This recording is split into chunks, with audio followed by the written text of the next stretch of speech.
Good morning, everybody. Happy Friday. Happy Friday. Sure. We're now hearing from constituents in some traditionally red districts right now complaining about what they say is the chainsaw approach and saying that it's been done very sloppily, the cuts to jobs and spending. How do you respond to that criticism? I love how the media takes a few critics when the overwhelming response from the American people is support for what this administration is doing. If you look at the public polling, 70% of Americans, according to CBS, believe that President Trump is delivering on the promises he made.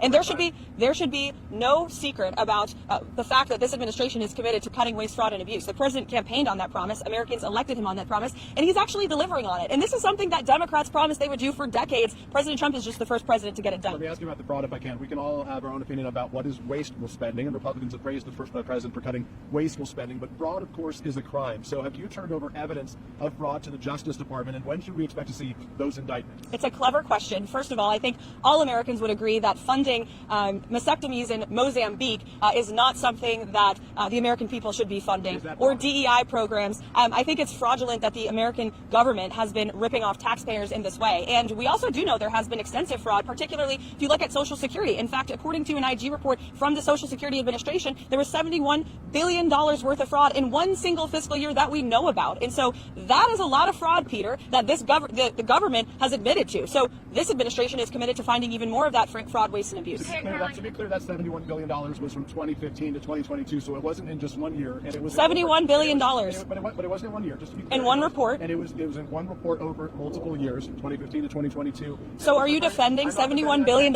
in fraud, Peter? That's a lot of money, far too much, and that's why this administration, why is the media so against cutting waste, fraud, and abuse from the government? I don't get it.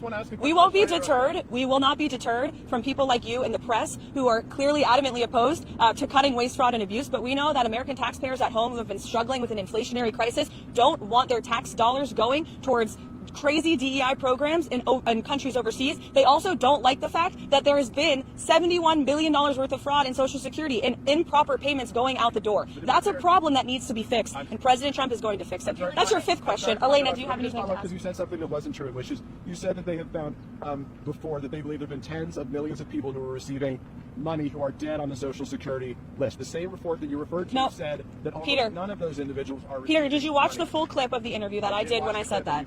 And I said there are a lot of unanswered questions, and we suspect there could be tens of millions of people. The IG report so you just said what I said is not true. In fact, it was true. That's a suspicion that this administration has, and we're committed to finding out the truth. Thank you, everybody. Quickly about the